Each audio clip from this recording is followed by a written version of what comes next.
Pemirsa, hujan deras dan angin kencang melanda Kecamatan Sanggala Utara, Kabupaten Tanah Toraja, Sulawesi Selatan.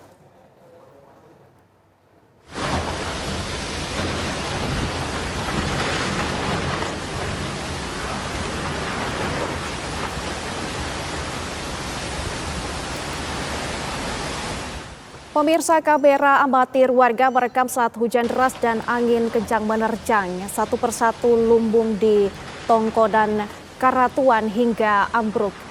Selain lumbung, angin kencang juga membuat 2 unit rumah warga rusak dan beberapa lainnya tertimpa pohon tumbang. Diketahui angin kencang yang melanda wilayah Sanggala Utara pada Minggu sore kemarin membuat 15 lumbung ambruk di sejumlah titik lokasi. Tidak hanya itu, sejumlah pohon yang tumbang dan menutupi jalan akses.